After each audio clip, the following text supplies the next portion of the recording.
আমাদের আজকের গল্প সত্যজিৎ রায়ের অঙ্ক স্যার, গোলাপি বাবু আর টিপু।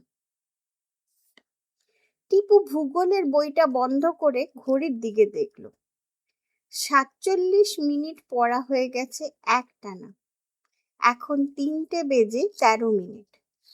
একবার যদি ও একটু ঘুরে আসে তাহলে ক্ষতি কি? ঠিক এমনি সময় তো সেদিন লোকটা এসেছিল।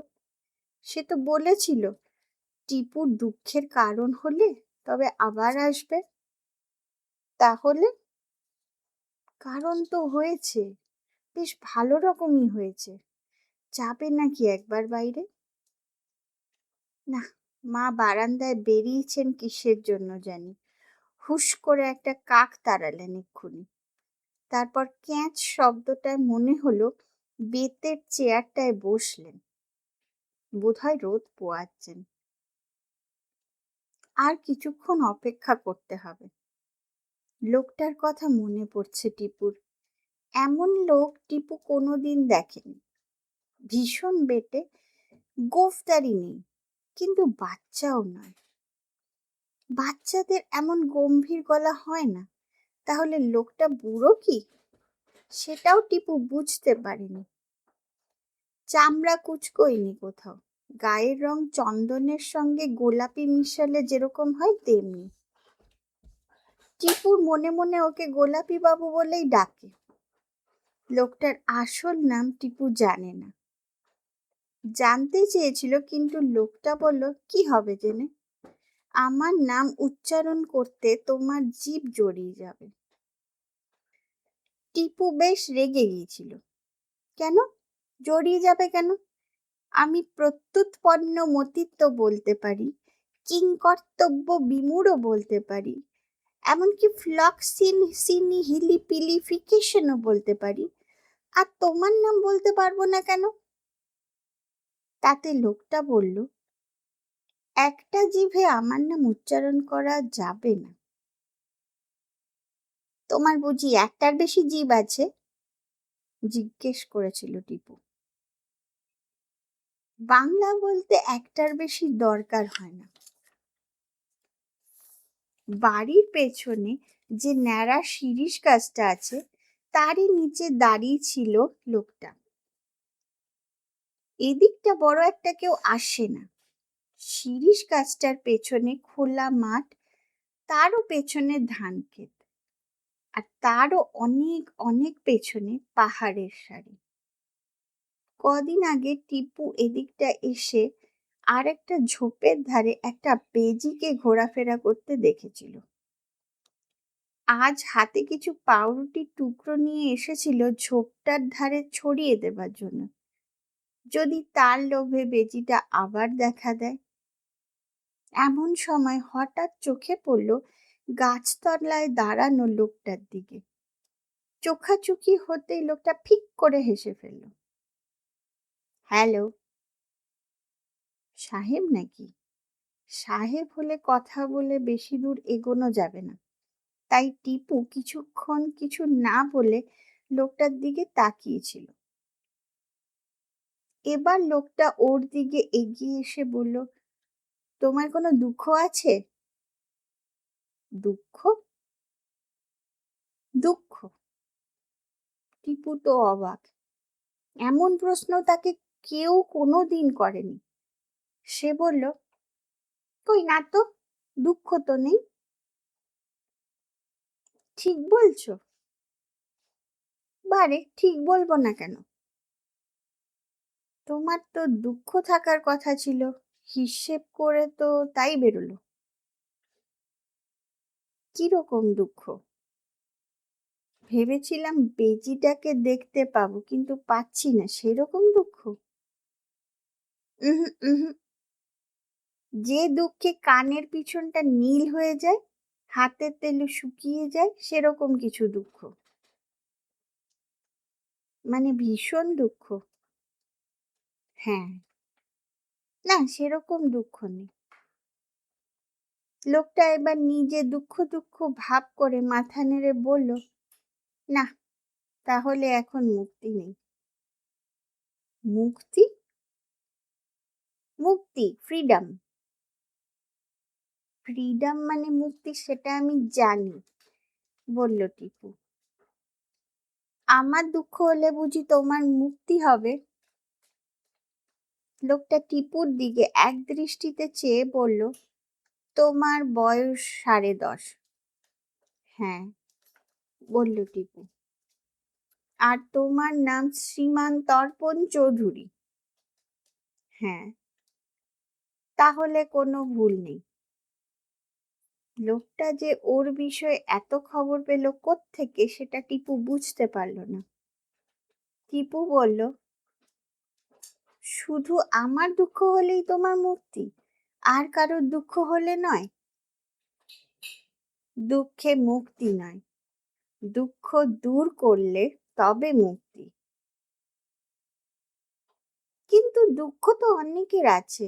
আমাদের বাড়িতে নিকুঞ্জ ভিখারি এসে একতারা বাজিয়ে গান গায়, সে বলে তার 3 কুলে কেউ নেই, তার তো খুব দুঃখ। তাতে হবে না, লোকটা মাথা নেড়ে বলল। তর্পণ চৌধুরী, বয়স 10.5। এখানে তুমি ছাড়া আর কেউ আছে? বোধ হয় না। তবে তোমাকেই চাই। এবার টিপু একটা কথা জিজ্ঞেস না করে পারল না। তুমি কিসের থেকে মুক্তির কথা বলছো? তুমি তো দিব্যি চলাফেরা করে বেড়াচ্ছ। এটা আমার দেশ নয়, এখানে তো আমায় নির্বাসন দেওয়া হয়েছে। কেন? অত জানার কি দরকার তোমার? পারে, একজন লোকের সঙ্গে আলাপ হলো আর তার বিষয়ে জানতে ইচ্ছে করবে না? তুমি কোথায় থাকো, কি করো, কি নাম তোমার, আর কে কে চেনে তোমাকে, সবই জানতে ইচ্ছে হচ্ছে আমার। অত জানলে জিঞ্জিরিয়া হবে। লোকটা আসলে জিঞ্জিরিয়া বলেনি, বলেছিল একটি ভীষণ কঠিন কথা যেটা টিপু চেষ্টা করেও উচ্চারণ করতে পারবে না। তবে খুব সহজ করে বললে সেটা জিঞ্জিরিয়াই হয়। না জানি কি ব্যারামের কথা বলছে, তাই টিপু আর ঘাঁটালো না। কার কথা মনে হচ্ছে লোকটাকে দেখে? রামখেল তিলক সিংহ, নাকি ঘ্যাগা সুরে সে 1 হাত লম্বা লোকটা যার সঙ্গে মানিকের দেখা হয়েছিল, নাকি স্নো হোয়াইটের সেই 7টা বামনের একটা বামন? টিপু রূপকথার পোকা। তার দাদু প্রতিবারই পুজোয় কলকাতা থেকে আসার সময় তার জন্য 3-4খানা রূপকথার বই এনে দেন। টিপু মনটা সব সময় পড়ে থাকে তেপান্তরের মাঠ পেরিয়ে, 7 সমুদ্র 13 নদীর 36 পাহাড় পেরিয়ে কোথায় যেন উড়ে চলে যায়। সে নিজেই হয়ে যায় রাজপুত্তুর, আর তার মাথায় মুক্তো বসানো পাগড়ি আর কোমরে হিরে বসানো তলোয়ার। কোনোদিন চলেছে গজমতির হার আনতে, কোনোদিন ড্রাগনের সঙ্গে যুদ্ধ করতে। Good bye. সে কি, লোকটা যে চলল। কোথায় থাকো তুমি, বললে না তো? লোকটা তার প্রশ্নে কান না দিয়ে শুধু বলল, তোমার দুঃখ হলে তখন আবার দেখা হবে। কিন্তু তোমায় খবরটা দেব কি করে? ততক্ষণে লোকটা এক লাফে 1.5 মানুষ উঁচু কুল গাছ টপকে হাই জাম্পে ওয়ার্ল্ড রেকর্ড করে অদৃশ্য হয়ে গেছে। এটা প্রায় 1.5 মাস আগের ঘটনা। তারপর থেকে লোকটা আর আসেনি। কিন্তু এখন তো আসা দরকার, কারণ টিপুর সত্যিই দুঃখের কারণ হয়েছে। আর সেই কারণ হলো তাদের স্কুলের নতুন অঙ্কের মাস্টার নরহরিবাবু। নতুন মাস্টার মশাইকে টিপুর এমনিতেই ভালো লাগেনি। প্রথম দিন ক্লাসে ঢুকে কিছু বলার আগে 2 মিনিট খাড়া হয়ে দাঁড়িয়ে সারা ক্লাসের ছাত্রদের ওপর যেভাবে চোখ বোলালেন, তাতে মনে হয় যেন সকলকে ভস্ম করে তারপর পড়াতে শুরু করবেন। তাল গাছের হুসুর মুসুরের মতো একটা ঝাঁট গোঁফ যে সত্যি মানুষের হয় সেটা টিপু জানতই না। তার উপর ওরকম মুখে হাঁড়ি ধরা গলার আওয়াজ। ক্লাসের কেউই তো কালা নয়, তাহলে অত হুমকিয়ে কথা বলার দরকারটা কি? আসল গোলমালটা হলো দুদিন পরে, বৃহস্পতিবারে। দিনটা ছিল মেঘলা, তার উপর পৌষ মাসের শীত। টিফিনের সময় টিপু ক্লাস থেকে না বেরিয়ে নিজের ডেস্কে বসে পড়ছিল ডালিম কুমারের গল্প। কে জানতো ঠিক সেই সময় অঙ্কের স্যার ক্লাসের পাশ দিয়ে যাবেন আর তাকে দেখতে পেয়ে ক্লাসে ঢুকে আসবেন। ওটা কি বৈতর্পণ! স্যারের স্মরণ শক্তি যে সাংঘাতিক সেটা বলতেই হবে, কারণ দুদিনেই সব ছাত্রদের নাম মুখস্থ হয়ে গেছে। টিপুর বুকটা দূর দূর করলেও টিফিনের গল্পের বই পড়াটা দোষের নয় মনে করে সে বলল, ঠাকুমার ঝুলি স্যার। কই দেখি। টিপু বইটা দিয়ে স্যারের হাতে দিল। স্যার মিনিট খানেক ধরে সেটাকে উল্টে পাল্টে দেখে বললেন, হাউ মাউ খাও, মানুষের গন্ধ পাও, হীরের গাছে মতির পাখি, শামুকের পেটে রাজপুত্তুর। এসব কি পড়া হচ্ছে শুনি? যত আজগুবি ধাপ্পাবাজি! এসব পড়লে অঙ্ক মাথায় ঢুকবে কেমন করে? এটা তো গল্প স্যার। টিপু কোনো রকমে গলা দিয়ে আওয়াজ বার করে বলল, গপ্প? গপ্প তো একটা মাথা মুন্ডু থাকবে নাকি? যেমন তেমন একটা লিখলেই হলো? টিপু অত সহজে হার মানতে চাইছিল না।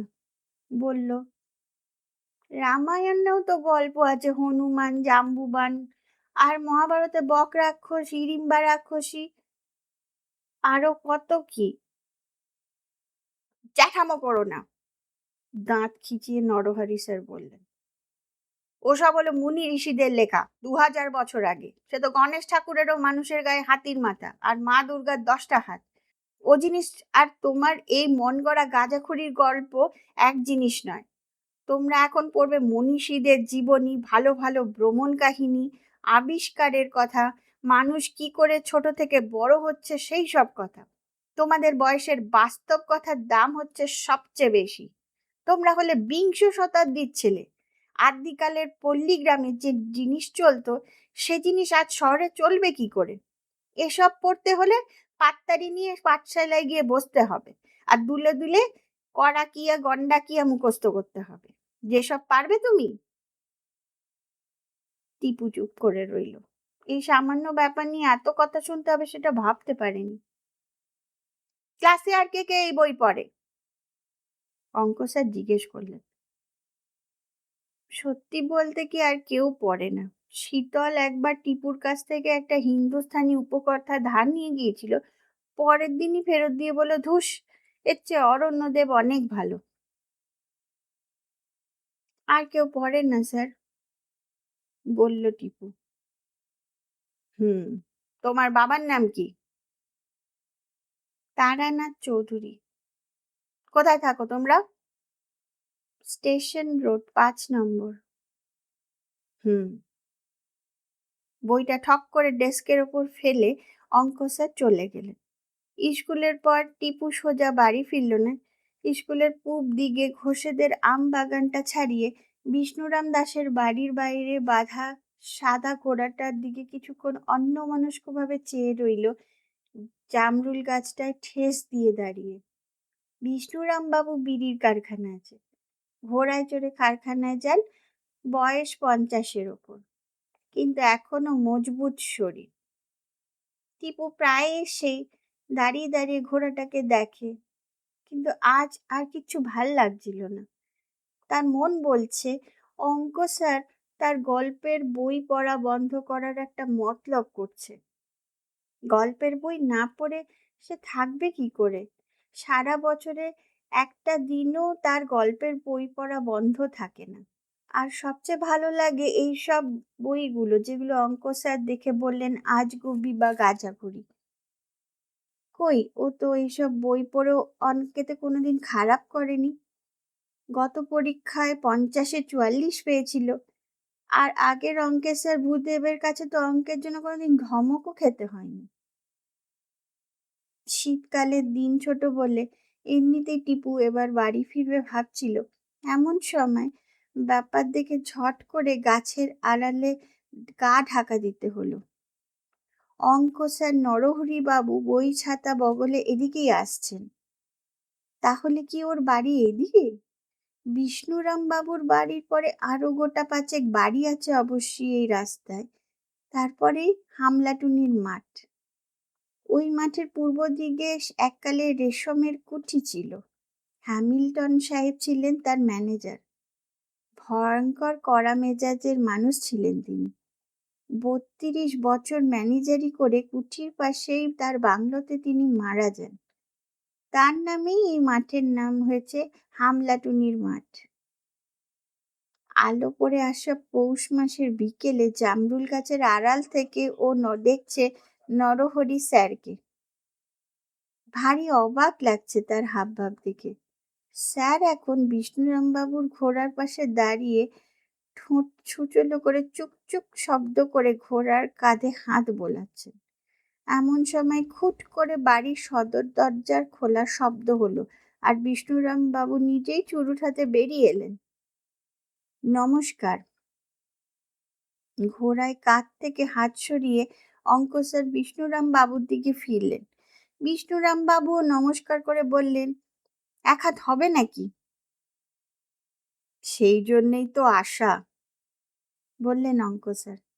তার মানে অঙ্ক স্যার দাবা খেলেন। বিষ্ণুরাম বাবু যে খেলেন সেটা টিপু জানে। অঙ্ক স্যার এবার বললেন, দিব্যি ঘোড়াটি আপনার পেলেন কোত্থেকে? কলকাতা। শোভাবাজারে দারিক মিত্তির ছিল ঘোড়াটা, ওনার কাছ থেকেই কেনা। রেসের মাঠে ছুটেছিল এককালে, নাম ছিল পেগাসাস। পেগাসাস নামটা যেন চেনা চেনা মনে হচ্ছে টিপুর। কোথায় শুনেছে মনে করতে পারল না। পেগাসাস, বললেন অঙ্ক স্যার। কিম্ভূত নাম তো মশাই। ঘোড়দৌড়ে ঘোড়ার ওই রকমই নাম হয়, হ্যাপি বার্থডে, সুবহান আল্লাহ, ফরগেট মি নট। আপনি চড়েন এ ঘোড়া? চড়ি বই কি, তালেবর ঘোড়া, একদিনের জন্যও বিগড়াইনি। অঙ্ক স্যার চেয়ে আছেন ঘোড়াটির দিকে, বললেন, এককালে আমি খুব চড়েছি ঘোড়া। বটে, তখন আমরা শেরপুরে। বাবা ছিলেন ডাক্তার, ঘোড়ায় চেপে রুগী দেখতে যেতেন। আমি তখন স্কুলে পড়ি, সুযোগ পেলেই চড়তুম। ওহ, সে কি আজকের কথা! চড়ে দেখবেন এটা? চড়বো? চড়ুন না। টিপু অবাক হয়ে দেখল অঙ্ক স্যার হাত থেকে বই খাতা ছাতা দাওয়ায় নামিয়ে রেখে ঘোড়ার দড়িটা খুলে এক ঝটকায় সেটার উপরে উঠে চড়ে বসলেন। তারপর বা পায়ের গোড়ালি দিয়ে ঘোড়ার দুপাশে দুবার খট খট চাপ দিতেই চলতে আরম্ভ করলো। দেখবেন বেশি দূর যাবেন না, বললেন বিষ্ণুরাম বাবু। আপনি কুটি সাজান, বললেন অঙ্ক স্যার। আমি খানিক দূরে গিয়ে ঘুরে আসছি। টিপু আর থামল না। আজ একটা দিন গেল বটে, কিন্তু ঘটনার শেষ এখানেই নয়। তখন সন্ধ্যে 7টা। টিপু পরের দিনের পড়া শেষ করে সবে ভাবছে এবার গল্পের বইটা খুলবে কিনা, এমন সময় বাবা ডাক দিলেন নিচ থেকে। টিপু নিচের বৈঠকখানায় গিয়ে দেখে নরহরি স্যার বসে আছেন বাবার সঙ্গে। টিপুর রক্ত হিম হয়ে গেল।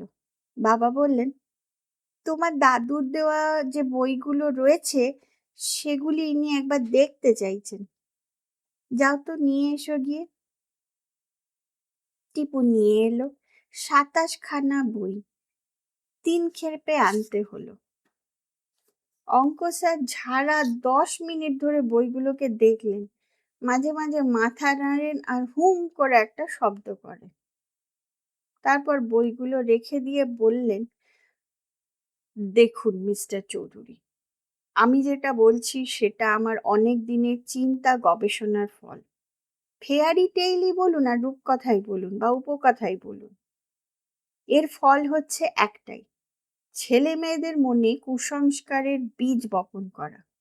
শিশু মনকে যা বোঝাবেন তারা তাই বুঝবে।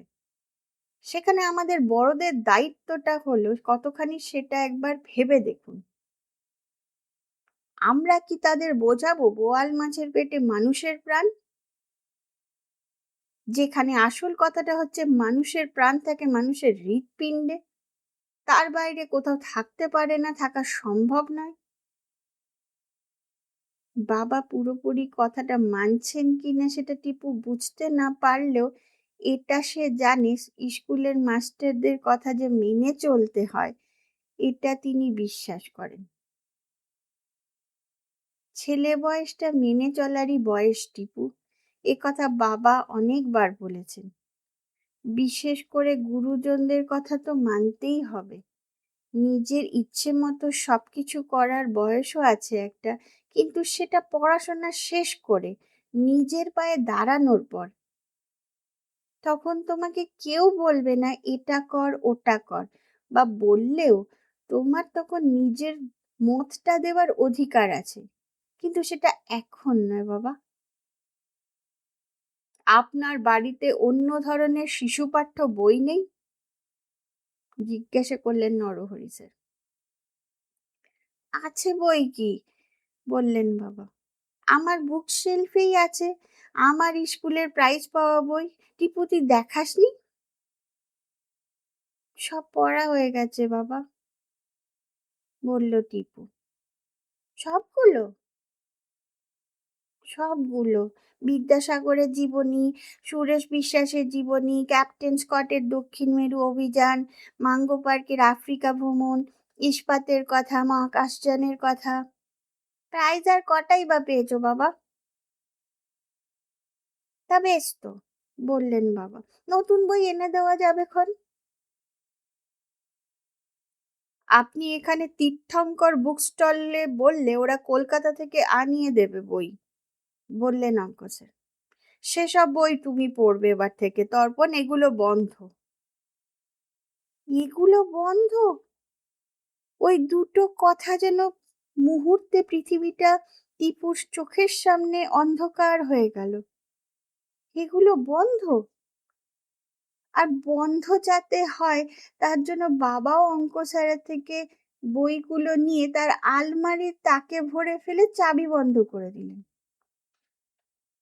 মা অবশ্য ব্যাপারটা শুনে বেশ খানিকক্ষণ গজর গজর করছিলেন, খাবার সময় তো একবার বলেই ফেললেন, যে লোক এমন কথা বলতে পারে তাকে মাস্টার কেন রাখা বাপু? বাবা বরবর তিনবার হুম বলে মাকে থামিয়ে দিল। তুমি বুঝছো না, উনি যা বলেছেন টিপুর ভালোর জন্যই বলেছেন। ছাই বলেছেন।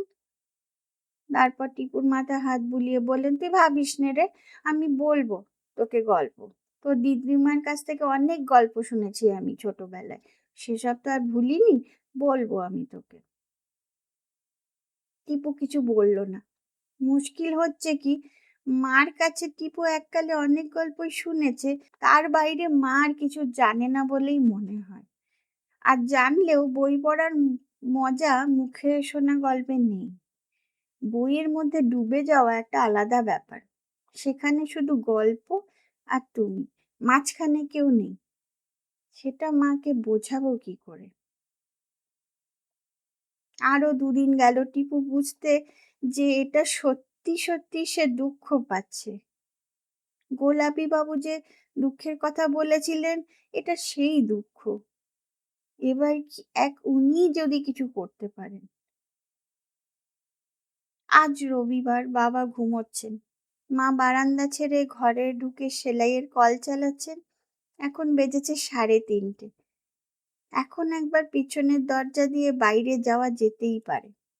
লোকটা যে কেন বলে গেল না সে কোথায় থাকে, সে না এলে টিপু শটান তার বাড়ি চলে যেতে পারত। টিপু পা টিপে টিপে একতলায় নেমে পেছনের দরজা দিয়ে বাইরে বেরিয়ে এলো। চারিদিকে রোদ ঝলমল করছে, কিন্তু শীত শীত ভাবটাও আছে। দূরে ধান খেতে সোনালি রং ধরে আছে পাহাড়ের লাইন অব্দি। একটা ঘুঘু ডেকে চলেছে একটানা, আর চিরিক চিরিক শব্দটা নিশ্চয়ই শিরীষ গাছের বাসিন্দা কোনো একটা কাঠবেড়ালি। হ্যালো। আরে আশ্চর্য! কখন সেই লোকটা এসে দাঁড়িয়েছে গাছতলায় সেটা টিপু দেখতেই পাইনি। তোমার কানের পেছনে নীল রং, হাতের তেলো খসখসে, বুঝতে পেরেছি তোমার দুঃখের কারণ ঘটেছে। তা ঘটেছে বই কি। লোকটা এগিয়ে আসছে টিপুর দিকে।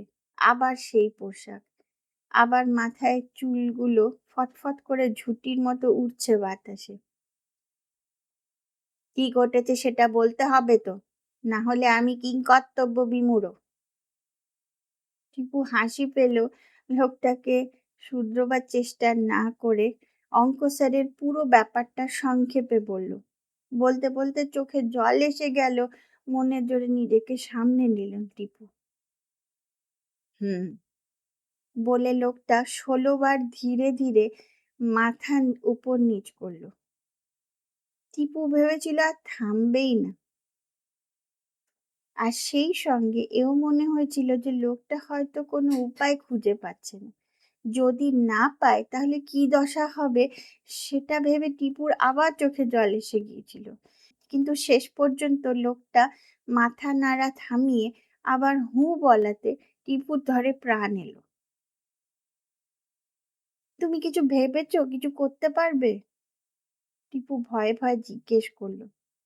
ভেবে দেখতে হবে, পাকস্থলীটা খাটাতে হবে। পাকস্থলী? কেন, তোমার মাথা খাটাও না বুঝি? লোকটা কোনো উত্তর না দিয়ে বলল, তোমার এই নরহরি স্যারকে কাল দেখলাম না মাঠে ঘোড়া চড়তে। কোন মাঠে? হামলাটুলির মাঠে? যে মাঠে ভাঙা বাড়িটা আছে? হ্যাঁ হ্যাঁ, তুমি কি সেখানেই থাকো? ওই ভাঙা বাড়িটার পেছনে আমার ট্রিডিঙ্গিপিডিয়া রয়েছে। টিপু কথাটা ঠিক করে শোনেনি নিশ্চয়ই, তবে শুনলেও সেটা তার জিভ দিয়ে কিছুতেই বেরুতো না, সেটা সে জানে। লোকটা এখন আছে, আবার মাথাটা উপর নিচ করতে আরম্ভ করলো। এবার একটানা ৩১ বার নাড়াবার পর মাথা থামিয়ে লোকটা বলল, আজ ফুল মুন, তুমি যদি ব্যাপারটা দেখতে চাও তাহলে চাঁদ যখন মাঠের মাঝখানে খেজুর গাছটা ঠিক মাথায় আসবে তখন মাঠে এসে যেও, আড়ালে থেকো, কেউ যেন না দেখে ফেলে। তারপর দেখা যাক কি করা যায়। টিপু হঠাৎ একটা চিন্তা মাথায় ঢুকে তাকে ভীষণ ভয় পাইয়ে দিল। তুমি কি অঙ্ক স্যারকে মেরে টেরে ফেলবে নাকি? এই প্রথম লোকটাকে সে হো হো করে হাসতে দেখলো, আর সেই সঙ্গে দেখলো লোকটার মুখের ভেতর আর একটা জিভ আছে, আর দেখলো যে লোকটার দাঁত বলে কিছু নেই। মেরে ফেলবো? লোকটা কোনো রকমে হাসি থামালো। হুম, আমরা কাউকে মারি টারি না, একজনকে চিমটি কাটার কথা ভেবেছিলাম বলেই তো আমার নির্বাসন। প্রথম ছক কেটে বেরুলো পৃথিবীর নাম, সেখান থেকে নির্বাসন, তারপর ছক কেটে বেরুলো এই শহরের নাম, তারপর তোমার নাম। তোমার দুঃখ থেকে মুক্তি দিয়েই আমার মুক্তি। ঠিক আছে তাহলে। লোকটা সেদিনের মতোই টিপুর কথা শেষ হওয়ার আগে কুল গাছের ওপর দিয়ে হাই জাম্প করে হাওয়া। টিপু শরীরের ভেতরে সেই যে মিহি কাঁপুনি শুরু হলো সেটা রইল রাত অবধি। আশ্চর্য কপাল, আজ মা বাবা দুজনেই রাত্রে নেমন্তন্ন খেতে যাবেন সুশীল বাবুদের বাড়িতে। সুশীল বাবুর নাতির মুখে ভাত। টিপুরও নেমন্তন্ন ছিল, কিন্তু সামনেই পরীক্ষা, তাই মা নিজেই বললেন, তোর আর গিয়ে কাজ নেই, বাড়িতে বসে পড়াশোনা কর।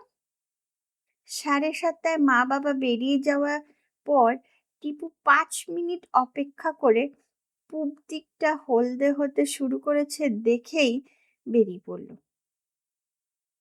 স্কুলের পেছনে শর্টকাটটা দিয়ে বিষ্ণুরাম বাবুদের বাড়ি পৌঁছাতে লাগলো মিনিট 10। ঘোড়াটা নেই। টিপুর ধারণা ওটা বাড়ির পেছনের দিকের আস্তাবলে থাকে। সামনের বৈঠকখানার জানলা দিয়ে আলো রাস্তায় এসে পড়েছে। ঘরের ভেতর চুরুটের ধোঁয়া। কিস্তি! অঙ্ক স্যারের গলা। দাবা খেলছেন বিষ্ণুরাম বাবুর সঙ্গে। তাহলে কি আজ ঘোড়া চড়বেন না? সেটা জানার কোনো উপায় নেই। লোকটা কিন্তু বলেছে হামলাটুনির মাঠে যেতে হবে। টিপু যা থাকে কপালে করে সেই দিকেই রওনা দিল। ওই যে পূর্ণিমার চাঁদ, এখনো সোনালি, রূপলি হতে আরো সময় লাগবে। ন্যাড়া খেজুর গাছটার মাথায় পৌঁছাতে এখনো মিনিট 10 দেরি আছে। ফুটফুটে জ্যোৎস্না যাকে বলে সেটা হতে আরো সময় লাগবে। তবে ফিকে আলো চারিদিকে ছেয়ে গেছে, তাতে গাছপালা ঝোপঝাড় সবই বোঝা যাচ্ছে। ওই যে দূরে ভাঙা কুঠি বাড়ি। ওর পেছনে কোথায় থাকে লোকটা? টিপু একটা ঝোপের পেছনে গিয়ে অপেক্ষা করার জন্য তৈরি হলো, আর প্যান্টের পকেটে খবরের কাগজে মোড়া এক টুকরো পাটালি গুড়। টিপু খানিকটা মুখে পড়ে চিবোতে লাগলো। শেয়াল ডাকছে দূর বন থেকে। আকাশের দিকে কালো জিনিসটা উড়ে গেল, সেটা বোধহয় পেঁচা।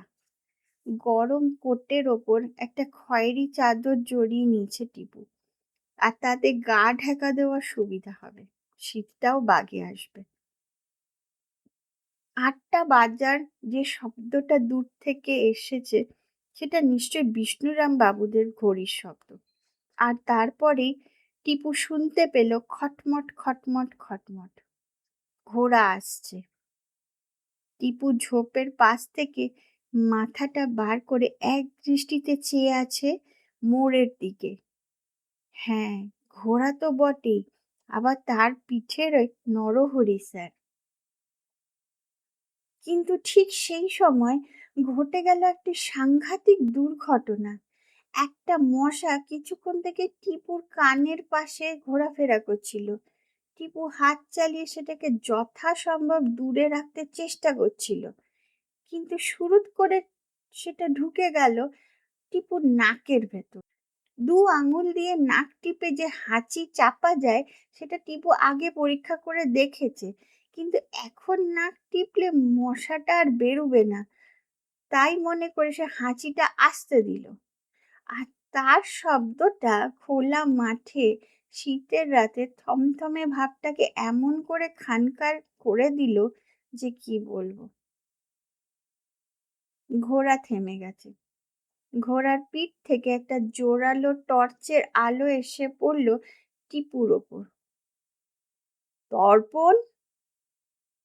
টিপুর হাত পা অবশ হয়ে গেছে। সে যেন দাঁড়িয়ে আর থাকতে পারছে না। ছি ছি ছি ছি ছি! এইভাবে সমস্ত ব্যাপারটা ভেস্তে দেওয়াতে লোকটা না জানি কি মনে করেছে। ঘোড়াটা এগিয়ে আসছিল তারই দিকে, পিঠে অঙ্ক স্যার। কিন্তু এমন সময় স্যারকে প্রায় পিঠ থেকে ফেলে দিল ঘোড়াটার সামনে। 2 পা তুলে একটা আকাশছেড়া চিহিহি ডাক ছেড়ে এক লাফে রাস্তা থেকে নেমে মাঠে গিয়ে পড়ল। আর তারপরেই টিপুর চোখ ছানা বড়া হয়ে গেল। দেখে যে ঘোড়া আর মাটিতে নেই। ঘোড়ার দুদিকের 2টো ডানা গজিয়েছে, আর সেই ডানায় ঢেউ তুলে ঘোড়া আকাশে উঠতে লেগেছে। অঙ্ক স্যার উপুর হয়ে ঘোড়ার পিঠ চাপটে ধরে বসে আছেন, আর তার জ্বলন্ত টর্চ হাত থেকে পড়ে গেছে রাস্তায়। চাঁদ এখন খেজুর গাছের মাথায়, জ্যোৎস্না এখন ফুটফুটে, আর সেই আলোয় দেখা যাচ্ছে অঙ্ক স্যারকে পিঠে নিয়ে বিষ্ণুরাম দাসের ঘোড়া আকাশ ভরা তারার দিকে উঠতে উঠতে ক্রমশ ছোট থেকে ছোট হয়ে আসছে। পেগাসাস! ধা করে টিপুর মনে পড়ে গেল গ্রীষ্মের উপকথা। রাক্ষসী মেডুসা আর তার মাথার চুলের বদলে হাজার হাজার বিষাক্ত সাপ। তাকে দেখলে মানুষ পাথর হয়ে যায়। তলোয়ার দিয়ে তার মাথা কেটে ফেলেছিল বীর পার্সিয়াস আর মেডুসার রক্ত থেকে জন্ম নিয়েছিল পক্ষীরাজ পেগাসাস।